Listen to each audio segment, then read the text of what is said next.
as a sort of litmus test, whenever I engage in conversations that have anything to do with, for that matter, philosophy, spirituality, the body, etc., I ask, or I aim to ask about sex, right?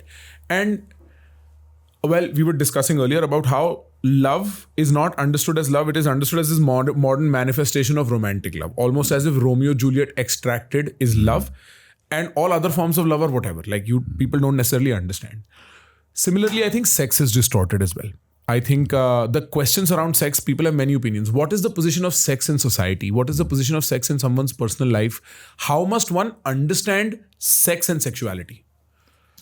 You see, we have to go to the childhood first, that once a child masturbates, he's feeling guilty and wrong. In the beginning, he's not. He's just enjoying his Shakti.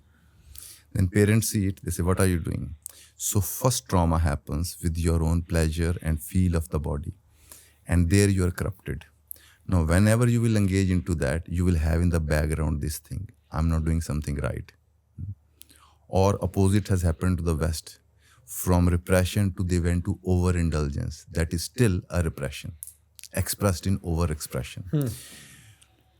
Whole point, what we call Durga, Kundalini Shakti, is the sexual energy, which has capacity to create new life. Sure. How that can be wrong or bad. But we are trained, and because male-female interaction is controlled and made part of social this thing, we have disconnected from the pure energy of it, feel of it. For example, I tell youngsters that you cannot stop masturbating, but at least do not pollute your energy during masturbation. Do not feel guilty about it. Do not use pornography. Just enjoy the feel all over your body, how it's alive and vibrating. In that, because if I'm carrying certain dark energy, pornographic energies, when I will have sex with a woman, I will project all those energies into her and alter her energy also. That is the pollution. But if I have a very good connection with my energy, then you start to preserve it also. Because this energy becomes your genius, becomes your creativity, becomes your prosperity. Only one energy is there, the Shakti and Shiva. That's what Nandi represents, Muladhara.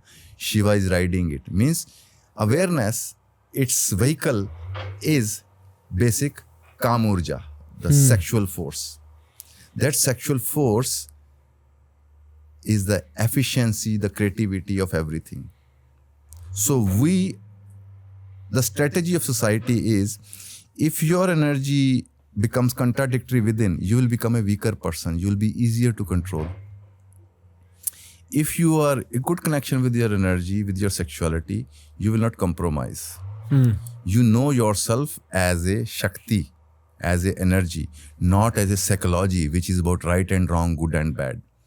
So if we want a new healthy humanity, we have to teach people. People have to learn about their sexuality, completely free from any outer pressure. Right. It is just energy, which is giving you joy and you're feeling, oh, I need to.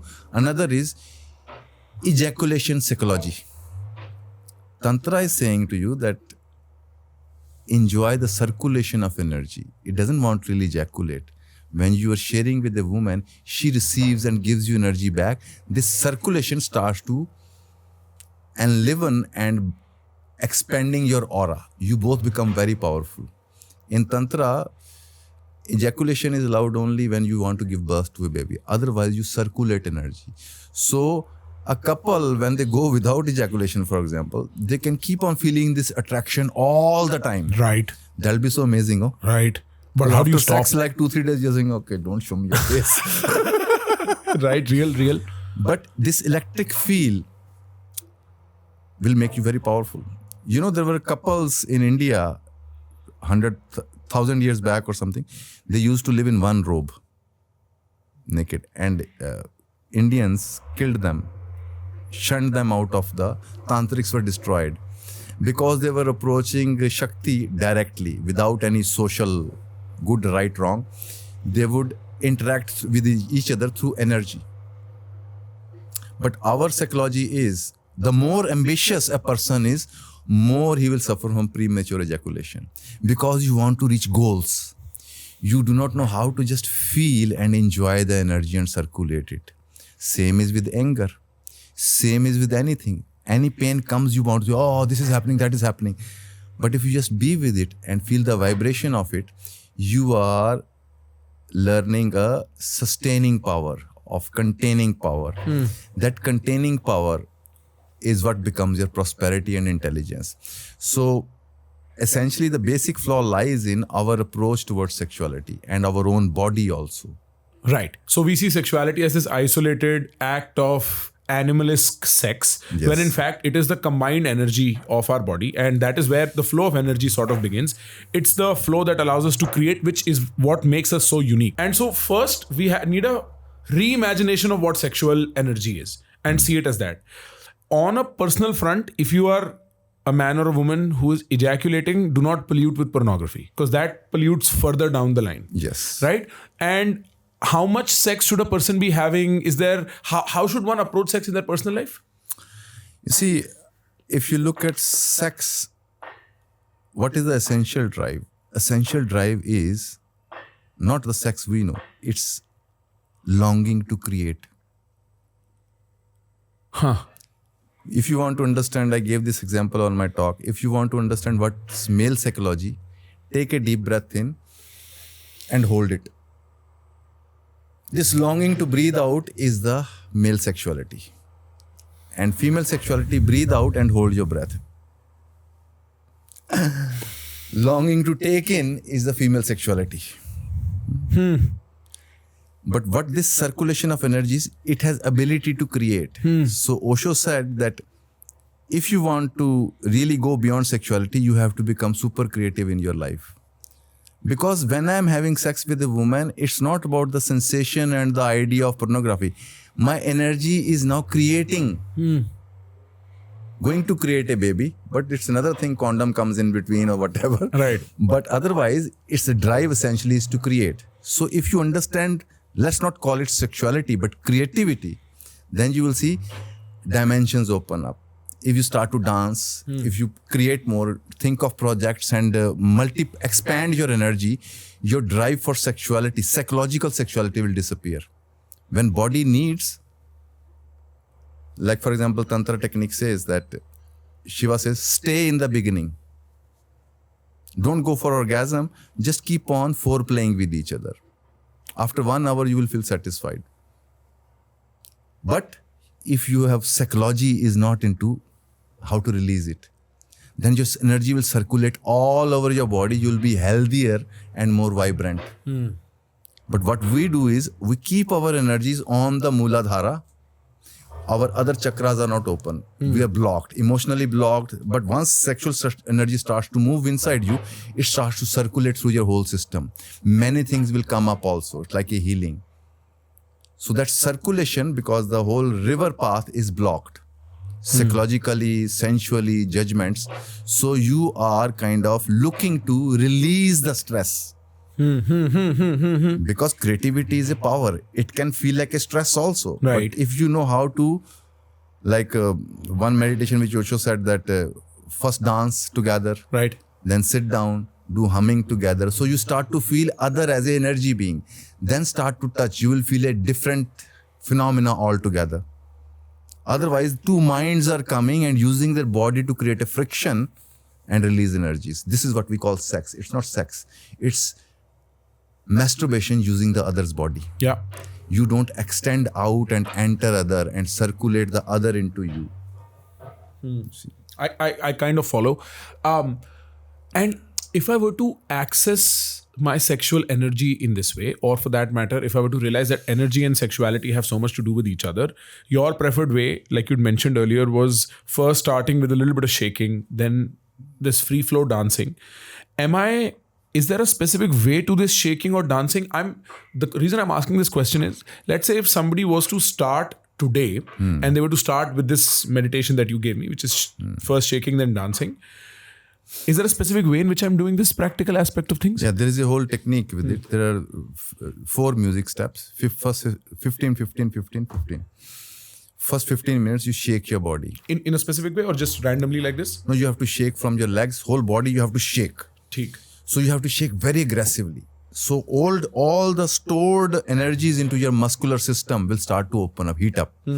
Then you will feel many things coming up. You will feel very aggressive. You will feel you want to scream and shout. So just keep on shaking.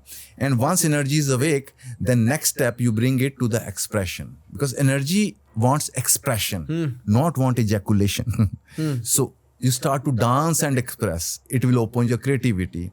And once you have expressed, third step, you sit down, become absolutely still. Now body is still, your energy is moving inside. It starts to open other channels and it activates your third eye, the wisdom. You settle into Gyan Shakti. Trishul dekha hai na?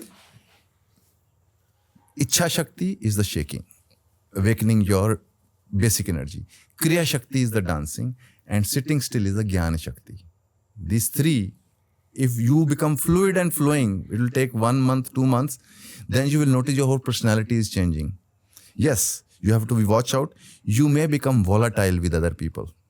Before you are nice and repressing, then you will not take any shit. Right. So that has to be considered. Right. It's okay to be an asshole when it's for your health. Right. Sure.